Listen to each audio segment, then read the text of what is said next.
Okay, of course you remember probably from earlier lessons that I often said we were going to get to a point to where the attacker could attack with whichever angle he wanted, whenever he wanted. We're at that point right now. So he can throw whatever single attack, whatever combo attack, whatever he wants, he can throw at us. Now again, our feet are going to be anchored. We can't move. All we can use is we're trying to intercept the attack, and then we're trying to deliver a counter strike. Okay? Be careful with your buddy. You know, don't get anything up in his eyes. What we're going to be trying to do is to tap the forehead. That's what I usually like to try to get, is to tap the forehead. Because a lot of times we do fake face rakes anyways, and finger jabs to the eyes. So that's all we're going to try to do, is get it up here. Keep an eye on your buddy's head when you're doing these. Start off slow. If you at all think you need goggles, wear goggles. Protect yourself. Remember, it's you you're protecting. Protect yourself.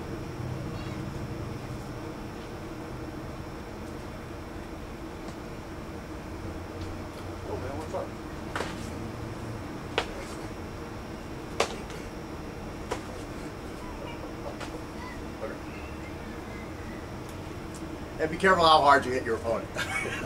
I'm smacking with the head a little hard. I see his eyes start closing and the hand's coming up, so I'm hitting him a little too hard there. So be careful with your opponent.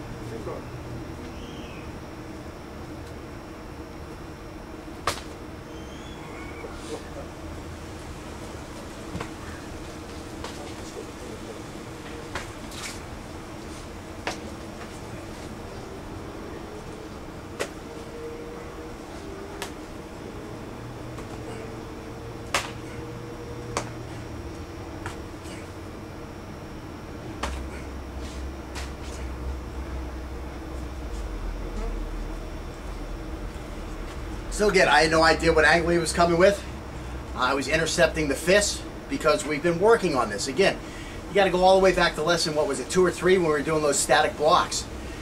You know, those static blocks, acquiring the weapon, using the body English to get out of there. Then you got to go forward, you know, through all the other stuff we went through. But then when we were doing that, what was that Chinese stuff we were doing, that Philippine stuff? Hubud? The Hubud, thank you. So then we got to the Hubud and we started using 2 hands. All of a sudden 2 hands were in motion at the same time. You have to do all that to be successful, like the way I was right there. All that stuff is required, you know, prerequisites to this drill. You don't just get out here and start doing this drill. You may be able to force yourself through it, but I mean, you know, it's just it's hard to do if you don't have the prerequisites. Let me put it that way. It's just not going to work against the random attacks.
And again, you don't want to be blocking your buddy's attacks too much. You know, let him tap you in the head. I certainly had fun tapping him in the head, so I got to let him have his fun and tap me in the head. So again, you see that worked out pretty good. Now we got to go through the other attacks. Again, you'll start seeing pretty quickly that when you get tagged in the head, you know, your motivation to continue your combo attack, and you know you're only getting tagged in the head, your motivation quickly decreases, you know, to continue to attack this guy. Now start thinking about heavy palm heels, start thinking about finger jabs and stuff like that. This guy, he's going to be unmotivated quickly, and again, if he's not, you're going to be able to get around behind him and escape, or be in position to lay a heavy elbow on his head, or a big tie kick to the back of his leg and drop him down. Now while he's trying to get back up, it's going to be a lot easier to start thinking about trapping that knife hand and disarming him. I mean, this is when disarms would come in. I would never attempt a disarm until I had disabled the attacker in some manner.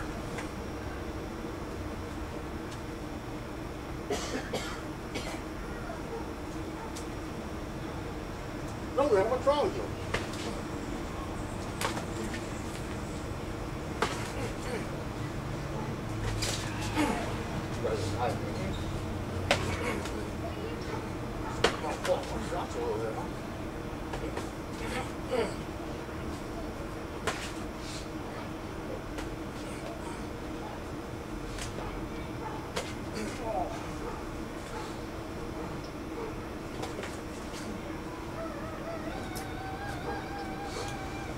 Yeah, you gotta be careful when you're extending your arm out like that and you start getting intercepted.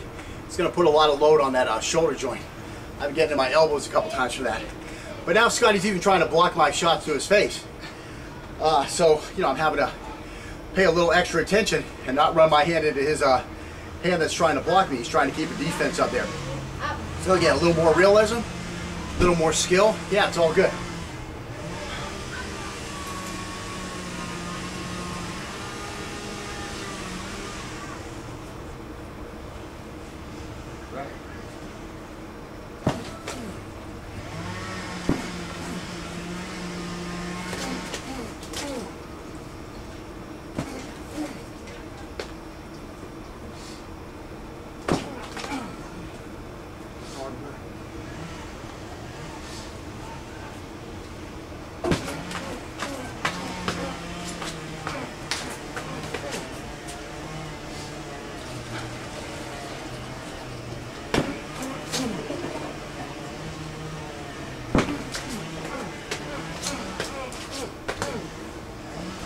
Good blocking, man.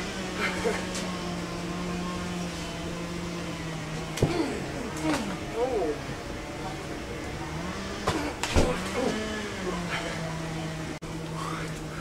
So again, we're still in a reactionary phase here. So, you know, think about how this is going to look when we start getting on the offensive phase, which is coming up. Sure.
You got tax, you got tax.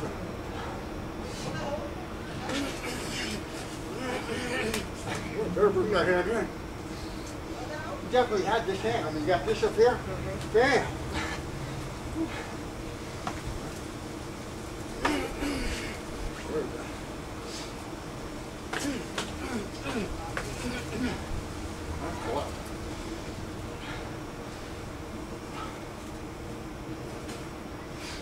Getting real juicy mouths. Yeah. So you can see we're coming in here with a lot of attacks, some intensity there. It just, guy without the knife just ain't getting really hit. Yeah, I got you with, I think I got you with one so far. Yeah, you got me right in the arm.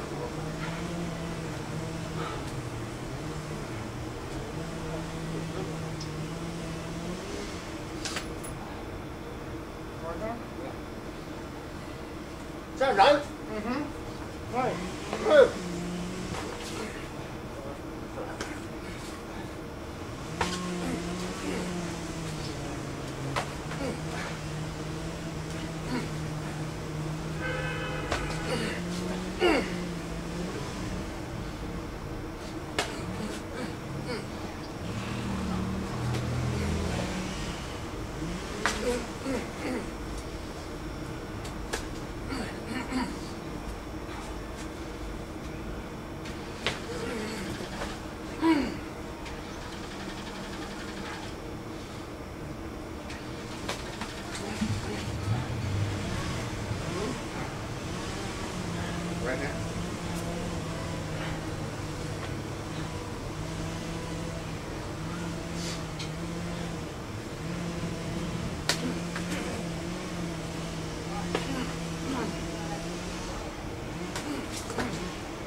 Now,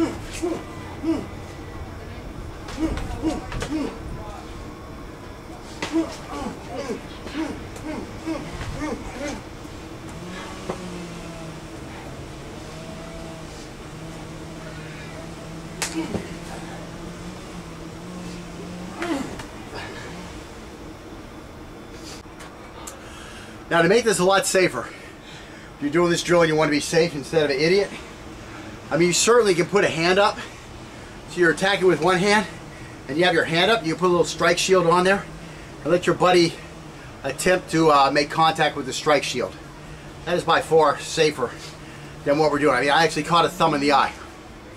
But I got closed in time. So, you know, it all depends on your level of intensity that you want. You know, again,